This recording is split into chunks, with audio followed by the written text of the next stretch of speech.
नमस्कार, स्वाभिमानी न्यूज चॅनलच्या बातमीपत्रात आपले स्वागत। पोलिसांनी रिकव्हर केलेला मुद्देमाल पालकमंत्रींच्या हस्ते मूळ मालकांना आज करण्यात आला सुपूर्द।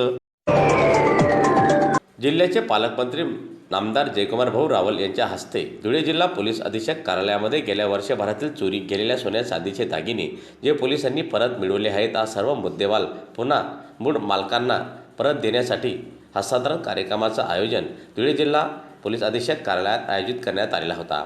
दरम्यान वर्षभरात विविध गुन्ह्यांमध्ये चोरीच्या घटना उघडकीस आल्या होत्या आणि या चोरीच्या घटनांमधील चोरीला गेलेला मुद्देमाल पोलिसांनी पुन्हा हस्तगत केल्यानंतर तो संपूर्ण मुद्देमाल जिल्ह्याचे पालकमंत्री नामदार जयकुमार भाऊ रावल यांच्या हस्ते मूळ मालकांना सुपूर्द आज करण्यात आला आहे। यामध्ये मोठ्या प्रमाणात सोन्या चांदीच्या दागिन्यांचा त्याचबरोबर अँड्रॉइड मोबाईलचा समावेश आहे। दरम्यान पोलिसांनी दाखवलेल्या तत्परतेमुळे नागरिकांमध्ये विश्वास निर्माण झालेला असून चोरीसारख्या घटनांवर नियंत्रण मिळवण्यासाठी पोलीस दलाचे योगदान महत्त्वपूर्ण असल्याचे यावेळी अधोरेखित त्यांनी केले। आणि पहिल्यांदा जिल्ह्याच्या स्तरावर आपण हा एक कार्यक्रम आपण घेतोय।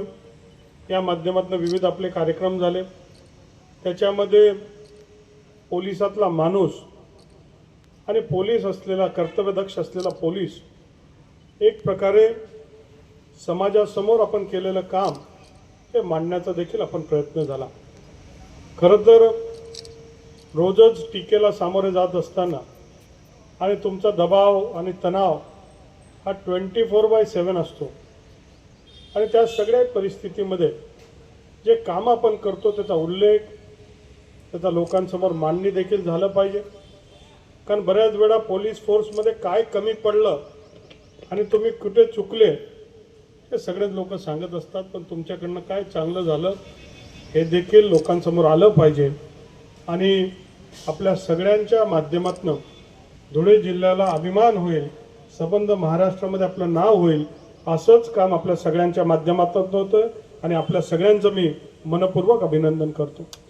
गृहमंत्री महोदयांनी अपेक्षा व्यक्त केली की जनतेचं जनताभिमुख असं पोलीस दल झालं पाहिजे आणि त्याच्यासाठी त्यांचं एक इंटरॅक्टिव्ह वेब पेज असलं पाहिजे। तर महाराष्ट्रामध्ये पहिलं असं काम करणारं कुठलं पोलीस दल असेल तर ते माझ्या धुळे जिल्ह्याचं पोलीस दल आहे। त्या गोष्टीचा अभिमान आम्हाला